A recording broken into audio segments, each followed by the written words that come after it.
Gracias Alex, gracias Hugo, gracias a la Fundación. Se ve que no escarmientan, que me siguen invitando. Para mí es un gusto enorme estar en Chile y un gusto doble porque han incorporado este tema en la agenda, ¿no? Errores diagnósticos. Y ustedes saben que antes de trabajar en el mundo de los juicios de mala praxis, de seguridad del paciente, yo fui médico asistencial durante casi 17 años, hice muchos años guardia de emergencias, trabajé en un hospital público muy grande y probablemente no hay peor frase para un médico de guardia, un médico joven, que le digan, ¿te acuerdas, dicen ustedes, de ese paciente que te trajeron un sábado a la noche, vos estabas de guardia y que lo trajo a la policía de un recital de rock y que venía lleno de piercing, tatuajes, excitado, con una gran excitación psicomotriz, insultando, escupiendo, y que el policía te dijo, seguramente es un drogón, está drogado, y que vos dijiste sí, probablemente sí, y pediste la interconsulta con toxicología, con psiquiatría. ¿Te acordás de ese paciente que vos dijiste, lo derivaste? Bueno, se acaba de morir de una malformación arteriovenosa, te dio una hemorragia cerebral. ¿Y te acordás de ese otro paciente de 65 años que vino a la guardia, sano, que vino con un gran dolor en flanco y que lo analizaste, tenía dolor, le hiciste un sedimento, había una hematuria microscópica y le pusiste el rótulo cólico renal, lo mandaste con analgésicos a la casa? Mira, nos acabamos de enterar que se murió de un aneurisma de aorta abdominal. Me acuerdo. Sí, me acuerdo. Han pasado 30 años y esas caras no se borran nunca de tu cabeza. Dormís con ellas en las noches de insomnio, te asaltan. Entonces, está bueno que dediquemos un tiempo a hablar de este tema, de errores diagnósticos.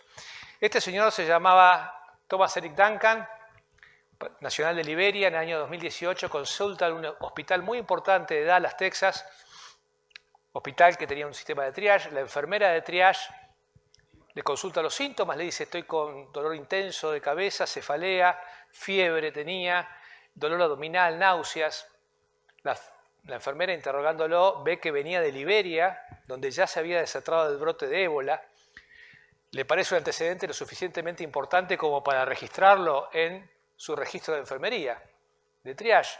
Pero claro, una enfermera nueva en el centro, no conocía mucho a los médicos, no estaba empoderada, no se sintió con necesidad de ir a hablar al médico. El médico ya va a leer mi nota. Por supuesto, el médico de guardia jamás leía lo que escribían las enfermeras. Lo diagnosticó como una sinusitis, lo dio de alta y el paciente a los 3 días volvió ya con un cuadro de sepsis grave y murió. Y este caso fue único en el sentido que fue el único paciente que murió en Estados Unidos de los 4 que hubo con ébola, pero así como fue único, fue paradigmático porque es tan común, se sumó a los 40.000, 80.000 muertos por errores diagnósticos que ocurren todos los años en los Estados Unidos. Este es un tema sin duda importante que ha sido muy subestimado por el mundo de la seguridad del paciente. Fíjense que hoy mismo hemos estado hablando de errores de medicación, de infecciones, de problemas quirúrgicos. El tema de errores diagnósticos, que mata a mucho más gente que todas esas cosas juntas probablemente, no estuvo en la agenda. Prácticamente no ha estado en la agenda del movimiento por la seguridad del paciente durante muchísimos años. Hasta el año 2010, el 80-85% de la literatura científica con respecto a seguridad del paciente no hablaba de lo que ocurría en el ámbito ambulatorio, sino lo que ocurre en el hospital. Fíjense, ahí tenemos las famosas 6 metas internacionales. ¿Dónde están los errores diagnósticos ahí? O sea, por cada paciente que ingresa a un hospital, y hoy vimos que 1 de cada 10 pacientes es dañado, 30 son vistos en otros ámbitos, atención primaria, consultorios. Y esto no ha merecido el estudio que merece durante tanto tiempo. Fueron subestimados. En primer término, porque lo que caracteriza a un error diagnóstico es la omisión. Alguien no hizo, o no pensó, o no hizo lo que tenía que hacer, y la omisión es mucho más difícil de estudiar que la acción. Lo que caracteriza a por ejemplo, un cirujano que lesiona la vía biliar, o una infección, o que se deja una pinza adentro, o que una medicación, es muy fácil de estudiar la acción. Entonces la omisión es difícil de de identificar, difícil de abordar, difícil de estudiar. Hoy, una de las principales herramientas que tenemos para disecar los errores, para estudiarlos, es la documentación. De hecho, la principal herramienta que tenemos para identificar eventos adversos en las historias es el Global Trigger Tool, que identifica acciones, no omisiones. Entonces tampoco ingresa, y cuando uno tiene un daño ambulatorio, un daño por error diagnóstico, no tiene suficiente elemento de documentación como para poder estudiar esas causas, las causas raíces, etc. Médicos sobreestimamos nuestra capacidad diagnóstica, básicamente porque no nos enteramos. Muchos pacientes concurren, hacemos un mal diagnóstico, no vuelven, van a otro colega, otra institución, no hay feedback sobre ese error y vivimos tranquilos pensando en que hicimos un gran diagnóstico, cuando vamos a ver que el 10% de las autopsias muestran que la causa de muerte era otra a la que se firmó en el certificado de defunción. Hay poca cuantificación, hay cierta complacencia, como diciendo, yo tengo mucho que hacer para evitar errores quirúrgicos, tengo mucho que hacer para... Pero evitar el error diagnóstico, y depende mucho del médico, tengo poco para hacer. Vamos a ver que, espero como Jordan convencerlos al final de que sí hay mucho para hacer. Y no hay un approach sistemático que determine qué errores se pueden evitar. Es un tema importante porque, como les dije, es una fuente muy importante de muerte y discapacidad en el mundo. ¿Se acuerdan del informe de Raro es Humano con sus ya míticos 44 o 98 mil muertos? Bueno, de acuerdo a estudios de autopsia, grandes series de autopsia, morirían en los Estados Unidos, sí, datos de la Academia de Ciencias de Estados Unidos, entre 40.000 y 80.000 pacientes por año por errores diagnósticos. El 12% de los eventos hospitalarios tendrían que ver con errores diagnósticos, el 10% de las muertes hospitalarias. Uno le gustaría decir, bueno, pasa de internación. En atención primaria, los errores diagnósticos generalmente perdonan un poco más, pero con la cantidad de errores de atenciones primarias que hay, con que yo tenga un 4% de errores de diagnóstico y que de ese un porcentaje, aunque sea menor, produzca un daño importante, es mucho. Fíjense que cuando se analizan las distintas tasas de errores diagnósticos en las distintas especialidades, en general están entre 5 y 15%. Las especialidades que dependen mucho de la imagen, como diagnóstico por imágenes, dermatología, patología, tienen tasas un poco menores, pero las que dependen de la integración, de la recolección de datos, de la interpretación, tienen tasas de hasta 15%. De hasta 15%. Cuando se revisan series de autopsias a lo largo de muchísimos años, la tasa de errores diagnósticos en algunos casos asciende hasta el 22-23%, pero en un 8% el error fue tal que causó la muerte.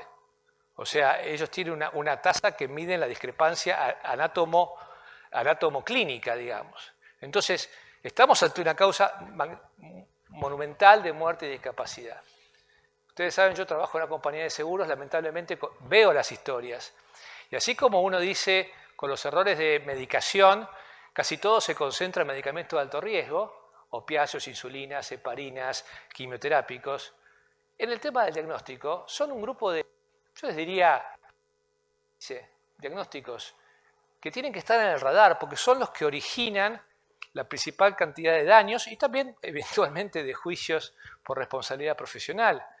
Está muy claro en el ámbito de la guardia, un pequeño grupo de patologías es el responsable de casi todos los daños. El tema de la apendicitis que se pasa. Tenemos muchísimos casos de esto, porque en general el cuadro típico de apendicitis que conocimos todos, dolor epigástrico que se va fosilica derecha, no se ve en casi nadie. No se ven mujeres premenopáusicas, no se ven ancianos, no se ven niños. Uno tiene ese cuadro tan prototípico. El 50% de las personas con infarto llegan caminando, con sudoración, con náuseas, con síntomas muy atípicos. Cuadros que se pasan de meningitis, bueno, ni que hablar, no diagnosticadas fracturas. Eso en el ámbito de lo agudo, de la guardia.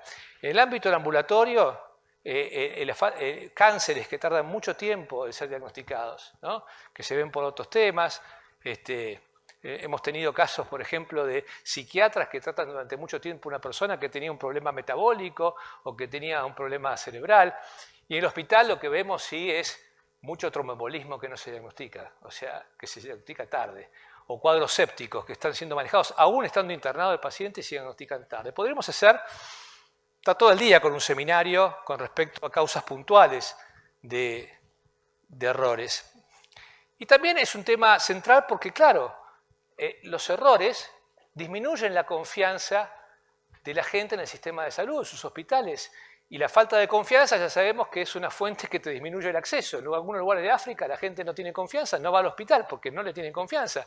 Fíjense, estos datos tienen más miedo a los errores diagnósticos, solamente superados por las infecciones hospitalarias. Cuando estos grupos, es un grupo europeo, un observatorio, la gente tiene más miedo a los errores diagnósticos que a los errores de medicación, por ejemplo, o aún que los errores quirúrgicos. Entonces, claramente, si nosotros nos preguntáramos, hiciéramos encuestas como estas que se hacen, ¿usted conoce algún familiar? ¿A usted le pasó alguna vez que se equivocaron de diagnóstico? Probablemente casi todos levantaríamos la mano, como son estos observatorios. Entonces, el primer punto que yo quiero traer es que este es un tema central de la seguridad del paciente que ha sido subestimado al lado de los otros 3 jinetes del apocalipsis, que son las infecciones, los problemas quirúrgicos y la medicación. Bueno, este es el cuarto. Este es el cuarto. Y sin embargo, no le hemos dado la importancia que tiene. Por suerte, ya hay hasta sociedades. Fíjense, la Sociedad para Mejorar el Diagnóstico en Medicina, ¿no? O sea, hay muchísimas cosas que se están haciendo. ECRI es una Patient Safety Organization que trabaja muy fuerte y que todos los años hace un ranking de temas que tienen que estar en agenda. O sea, marca agenda lo que publica esa organización, y de los últimos 10 años siempre ataquemos el tema de los errores diagnósticos, está dentro del tope de la agenda. La Organización Mundial de la Salud ha sacado también varias guías clínicas para mejorar el diagnóstico en la atención. Bueno, este es mi mundo, ¿no? Este es mi mundo. 30% de las demandas por mala praxis vienen de errores diagnósticos. La mayoría de situaciones de guardia de emergencia, donde el paciente consulta muy rápido. Los errores diagnósticos son el responsable del 75% de las demandas contra especialistas en imágenes. No perciben algo que tendrían que haber percibido, se les pide una ecografía de vía biliar y se comen un tumor renal porque no están pensando en eso, están muy direccionados. Son responsables del 64% de las demandas contra pediatras, cuadros que parecen bronquiales, que terminan siendo meningitis, otitis media, que no se dieron buenas pautas de alarma, y la principal causa, más del 50% de los juicios contra médicos de atención primaria. Fíjense que el 70% de estos juicios se originan en centros ambulatorios. Estos datos que les estoy mostrando acá son del Banco Nacional de Datos de Praxis Médica de los Estados Unidos. Ustedes saben que están obligados a reportar todos los pagos, pero son muy similares a los que tenemos en nuestra compañía con más de 3.000 juicios. Yo vivo en un mundo donde todos los meses recibimos 40 demandas por mala praxis. En la Argentina el tema de los juicios a los médicos es un tema serio. Entonces, ya avanzamos casi 10 minutos, estamos hablando de errores diagnósticos, pero no hemos definido todavía qué es error diagnóstico. ¿Qué tendríamos que entender por error diagnóstico? Y cuando uno analiza la definición tradicional, esta es la definición que podremos haber aprendido en la facultad. Error diagnóstico es alguien vino a la consulta y no diagnosticaste, no viste una condición que estaba presente, o te retrasaste de hacerlo, porque el retraso y las oportunidades perdidas se incluyen dentro de esta definición, o bien vino a tu consulta y comenzaste a tratarlo por algo que él no tenía. Por supuesto, no todos los errores diagnósticos producen daño, pero un porcentaje, aunque sea menor, en el volumen de pacientes, es importante. Ahora bien, si uno analiza esta definición, se va a ver que es una definición centrada en el médico, fundamentalmente en el médico. Es una definición absolutamente individual, centrada en la capacidad del médico para ponerle una etiqueta a una patología. Y esto sabemos que es mucho más complejo. De hecho, la Academia de Ciencias, este fantástico trabajo que se baja de Internet en el año 2015, que es muy completo y donde redefine la definición de error diagnóstico. Y fíjense que lo establece como la falla para establecer de manera precisa y oportuna una explicación del problema de salud al paciente y de comunicarle esa situación al paciente. y que el paciente entienda esa situación. Porque yo puedo ser el mejor médico del mundo en ponerle etiqueta, esto es un síndrome fosfolipídico, y si yo no puedo explicarle al paciente cuáles son las implicancias, qué significa esto para su vida, tampoco estoy haciendo las cosas bien, probablemente. Porque esta definición, esta nueva definición, está mucho más centrada en el paciente, en la perspectiva del paciente, y te incorpora el concepto de que esto es algo realmente complejo. Y se habló bastante de la complejidad. Y el proceso de... porque en general hay una tendencia a pensar, y por eso no se estudia, que el diagnóstico es un acto médico más o menos aislado, un hecho puntual en el tiempo de una cosa médico-paciente. Pero la verdad es que cuando uno analiza el proceso diagnóstico, es muy complejo, plagado de incertidumbres. El ambiente nunca es exacto en el cual uno está atendiendo al paciente. Hoy Jordan lo dijo muy claro, nunca los tiempos son los mismos, nunca los pacientes te dicen lo mismo. El ambiente interno del hospital o del consultorio nunca es el mismo. El ambiente externo, podés estar cansado, sobrepasado, tampoco es el mismo. La incertidumbre es la norma. La incertidumbre es la norma. Ahora bien, ¿qué hacemos? Porque los pacientes no quieren incertidumbres. Y nosotros estamos demasiado prestos a complacerlos y no dárselas. No nos gusta compartir nuestras incertidumbres. Y el diagnóstico, a diferencia de otras cosas, no hay otra forma de saber que haciendo. Yo tengo que hacer para saber. Y esto es una gran diferencia con respecto a cirugía, donde yo tengo un diagnóstico, hago. Acá yo no me queda otra que embarcarme en un camino que por cierto es incierto, que está lleno de idas y vueltas, que está lleno de hipótesis, y yo tengo que saber haciendo. Y esto nunca es fácil. Nunca es fácil, es extremadamente complejo, es un proceso que tiene muchísimas fases, muchos subprocesos, que arranca desde que el paciente tiene noción y conocimiento, para lo cual necesitamos pacientes, y abogo por las escuelas de pacientes cada vez más conocedores, de que estos síntomas merecen una consulta, y que tenga acceso a esa consulta. Luego se produce un proceso iterativo de recolección de información, de consultas, de estudios, donde uno va descartando hipótesis una a otra, hasta que se arriba a una hipótesis primaria, otras secundarias, y se comunica este tema al paciente. Y ahí vemos las posibilidades de falla que hay en cada punto del encuentro, porque si yo estoy recolectando información y soy interrumpido permanentemente por teléfonos celulares, o me voy a olvidar, me voy a distraer, no voy a hacer un adecuado interrogatorio, si no lo escucho, hoy veíamos, y es cierto lo que se dijo, hoy el promedio en el cual el médico interrumpe al paciente, de acuerdo a estudio de la Mayo Clinic, cuando empieza a explicar su problema, son 11 segundos. Es imposible que tenga una buena recolección de información en ese tiempo. Por ahí pedí el estudio que no correspondía, o lo perdí en una secuencia que no era exacta, o no recolecté suficientemente, o no la integré, o la hipótesis no fue correcta, no pude razonar bien a partir de eso. O sea, tengo los datos pero no los interpreto bien. O sea, en cada uno de estos pasos hay una probabilidad de falla importante. Vimos su importancia, su investigación, lo tratamos de definir muy rápidamente y ahora tenemos que embarcarnos en tratar de razonar por qué se producen estos errores diagnósticos. Y básicamente, si uno analiza todo lo que está escrito, publicado, uno lo podría agrupar en estas 4 causas, ¿no? Si ustedes se fijan, las 2 primeras, factores cognitivos y factores actitudinales, son factores individuales. Y los otros 2, comunicacionales y sistémicos, son factores sistémicos. Uno puede arreglar un poco el problema trabajando sobre factores individuales y un poco el problema trabajando sobre factores sistémicos. Lo que es cierto es que si no trabaja fuertemente en los 2, no lo va a solucionar.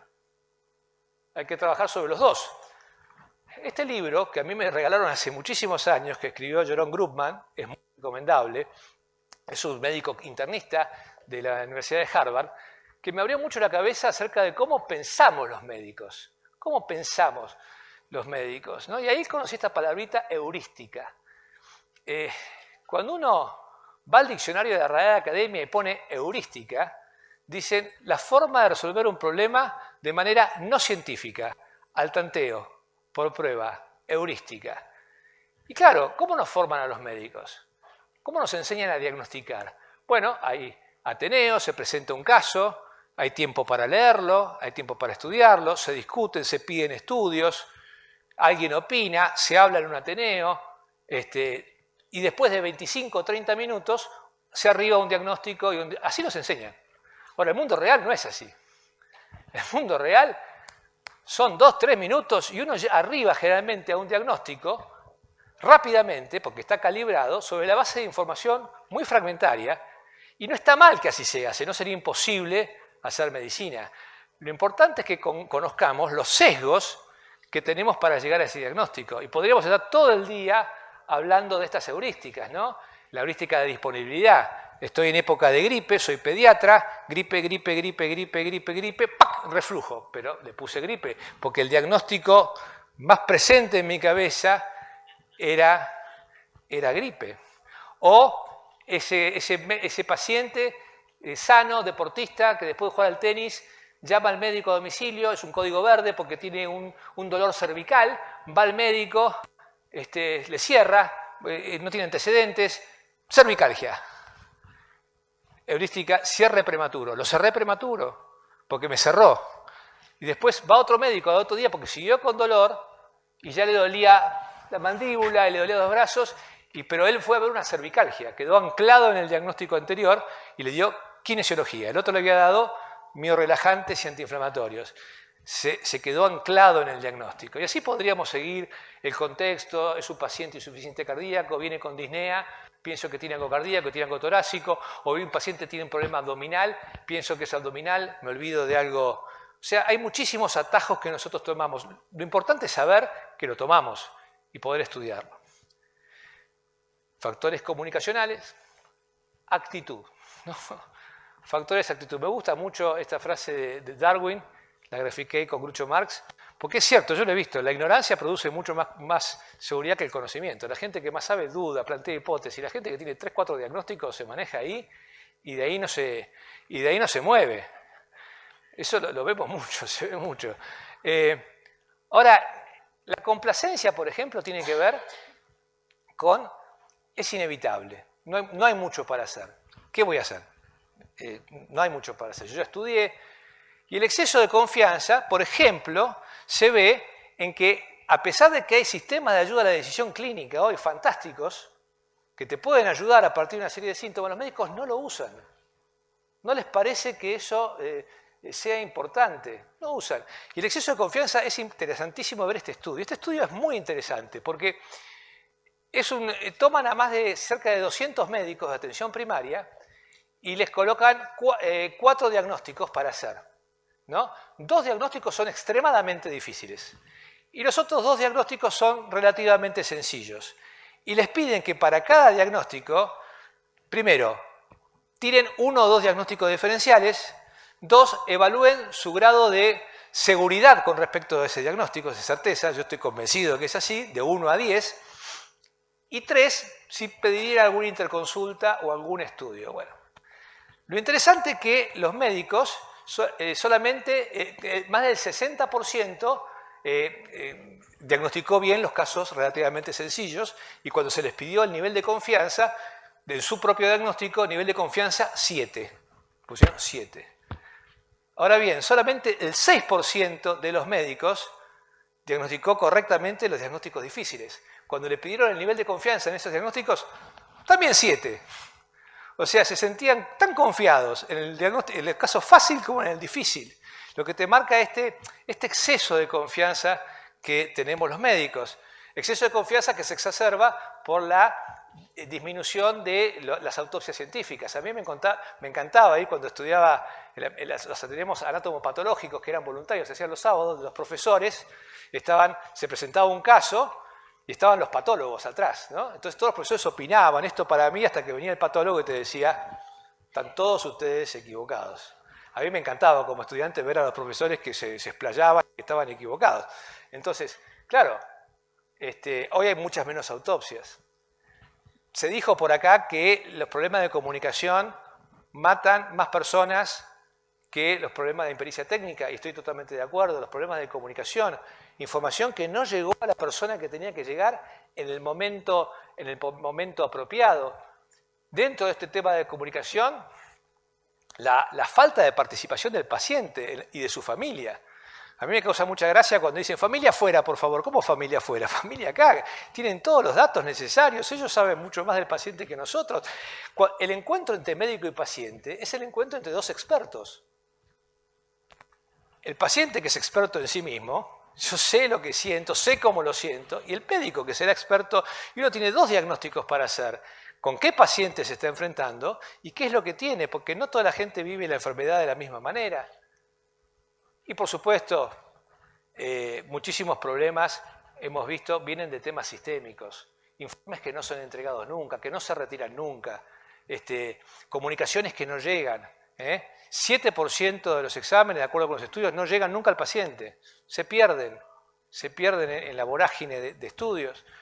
Claro, y por eso es importante, como decía Giordano hoy a la mañana, de incorporar el tema de factores humanos, porque el diagnóstico no se da en un ámbito aislado, se da en un ámbito donde yo estoy en una organización donde nadie se habla, donde hay una falta de respeto generalizada, con un ambiente extremadamente jerárquico, donde hay problemas severos de ambiente físico, donde hay mucho ruido, hay interrupciones permanentes, no tengo los insumos que necesito para hacer el diagnóstico. En todas estas cosas influyen, pero influyen fuertemente sobre la capacidad que podemos tener nosotros de diagnosticar alguna patología. Entonces, habiendo hecho todo este análisis muy rápido de los errores diagnósticos, lo que nos queda es decir, bueno, ¿qué hacemos? Porque bueno, ya el problema me lo planteaste más o menos claro. Vamos a discutir 8 recomendaciones para reducir, para intentar luchar contra este cuarto jinete del apocalipsis. Y estas no son recomendaciones mías, son recomendaciones de consenso de expertos internacionales que se han dedicado a estudiar el tema de errores diagnósticos con mucha fuerza. Y hoy se habló mucho. El primero es cultura. Hay que sacar el miedo de las organizaciones. El miedo es malo. Yo veo mucho miedo en las organizaciones. Ese médico residente que se da cuenta que el jefe, que tiene otro pensamiento, pero que tiene miedo de decirle que yo veo otra cosa. Compartir modelos mentales. El miedo es malo. Por eso hoy se habló de seguridad psicológica. Seguridad psicológica es un ámbito en el cual todo el mundo puede preguntar sin temer parecer tonto. Donde todo el mundo puede sugerir una idea, pedir ayuda sin pensar que es un incompetente. Eso es seguridad psicológica. Por supuesto, tiene que haber la posibilidad de que la gente cuente sus errores. En el error, como dijo bien Jordan, no hay una elección de voluntad. La gente no elige equivocarse, se equivoca. Y entonces, si vivimos el error como una falla moral, vamos a seguir sin avanzar. Entonces, una cultura justa, donde banquemos el error, pero sepamos que las violaciones severas de protocolos van a ser castigadas. Por eso se ha avanzado del concepto de cultura no punitiva a cultura justa.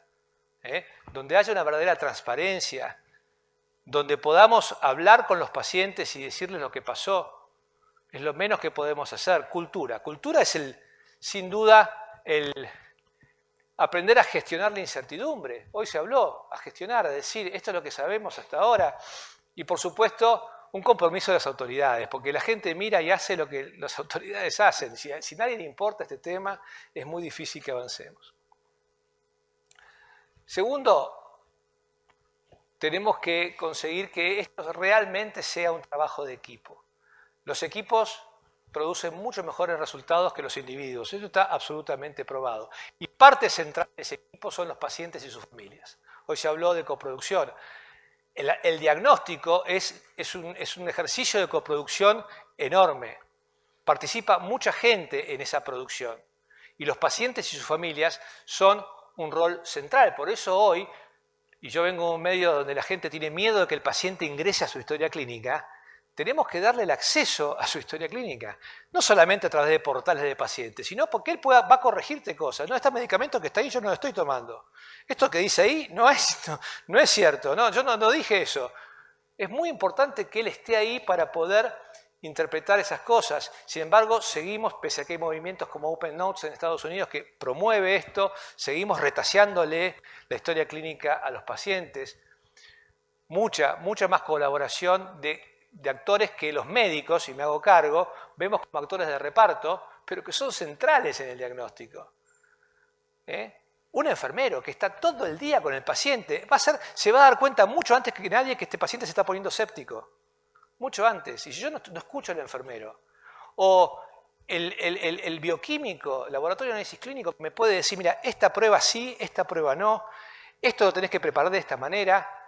El radiólogo que me dice, esto no te sirve, esto que me estás pidiendo no sirve para este diagnóstico.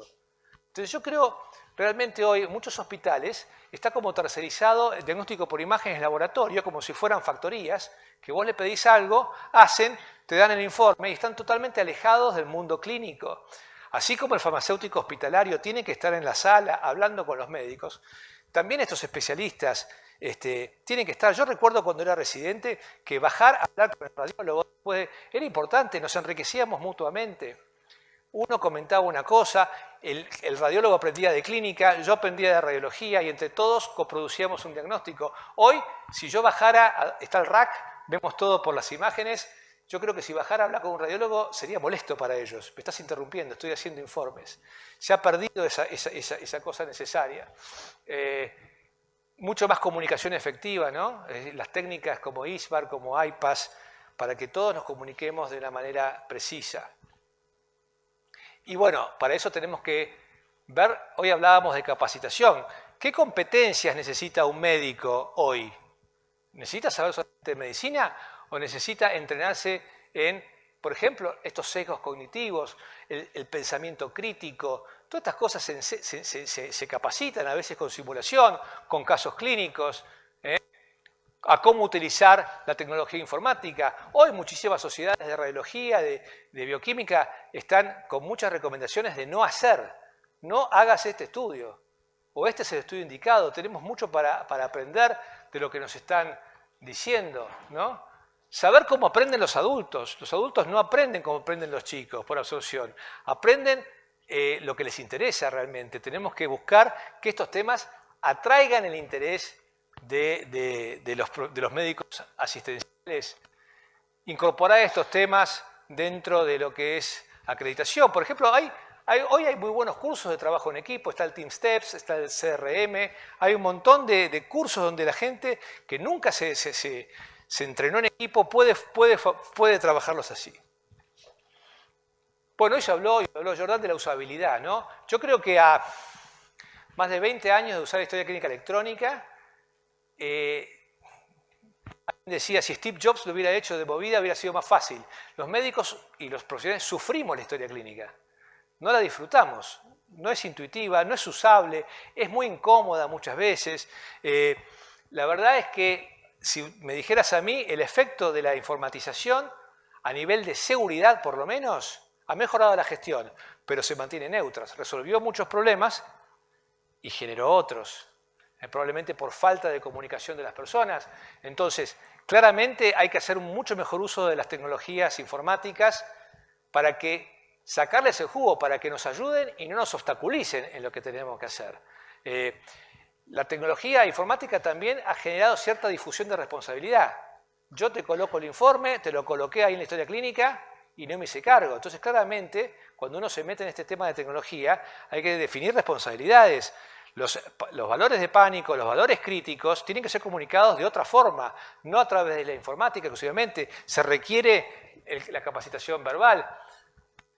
La interoperabilidad. No puede ser que un paciente que esté de Santiago, que vaya a Temuco, la persona de Temuco no tenga acceso a su historial clínico, porque solamente por el hecho de que las historias no son interoperables. Esto no pasa con los bancos. Yo vengo con mi tarjeta de la Argentina, me meto en un banco y está toda mi historia. ¿Cómo puede ser que algo que la industria bancaria lo tiene resuelto hace 30, 40 años, nosotros no lo podamos resolver? La interoperabilidad de las historias. Mucho mayor utilización de los sistemas de ayuda a la decisión clínica. Hoy hay muchísimos sistemas que te pueden ayudar con bases de datos, acceso. ¿No sería útil? Yo me imagino una escena que nadie está preparado para esa escena, pero la verdad es que no me parecería tan mal que venga el médico, el paciente, el médico, y dice, para mí usted tiene esto, pero déjeme que vamos a ver juntos up to date, a ver si salió algo nuevo, y juntos vamos viendo en internet, No, mire, acá yo no iba a decir, eso sería muy mal visto, porque el paciente diría, este tipo no sabe nada. Tiene que ir a la computadora y realmente no estaría mal, porque hoy hay tanto conocimiento, se remueve, que no estaría mal, pero no estamos preparados para eso. El médico le parece mucho más, en vez de ir a buscar un sistema de ayuda clínica, esto es esto. Y estamos yo contento, usted contento, este es bueno, este sabe. Si me plantea alguna duda, no me gusta mucho. Hoy estaba estudiando y salieron los usos de la inteligencia artificial, no solamente ya para, a ver, claramente la inteligencia artificial no va a reemplazar a un radiólogo, no va a reemplazar a un patólogo o a un dermatólogo. Pero los patólogos, los dermatólogos y los radiólogos que se apoyen con la inteligencia artificial van a desplazar a los que no se apoyen. Eso está claro. O sea, es una herramienta fantástica para apoyarte. Estaba leyendo que hay ya varios prototipos que con Machine Learning, con aprendizaje automático, que identifican a un paciente que se va a poner séptico 24 horas antes. Imagínense esa utilidad, que te digan, este paciente, de acuerdo a millones de pacientes que tenemos en nuestra base de datos, en un día está séptico, por estos valores que tiene en este momento y estos síntomas. O sea, muchísima utilización. Tenemos que mejorar mucho la detección, el análisis, el aprendizaje a partir de esto, fortalecer los sistemas de reporte de incidentes. Tendría que ser normal que un médico llame a otro médico y decir, ¿viste ese paciente que vos dijiste que tenía esto? Bueno, lo estuve viendo, tiene otra cosa. Hoy no estamos preparados mucho para eso. No nos gustaría que nos llamen para decirnos, ¿y vos qué me llamas para decirme que me equivoqué? No es normal que haya feedback de una institución a otra diciendo, mira, este paciente que me derivaste con esto, tenía esto. 6% de los pacientes que ingresan a hospitales británicos, el diagnóstico después fue incorrecto. El diagnóstico de ingreso fue incorrecto. Porque dijimos que era una construcción. No está mal que esto sea así. Está mal llamar a un paciente que diste alta para ver si realmente estuvo bien, si lo que vos pensabas está bien, seguimiento de pacientes dado de alta, encuestas, la doble lectura, con todo eso, con el problema de tener más gente, pero la verdad que hay algunos estudios que merecen una doble lectura.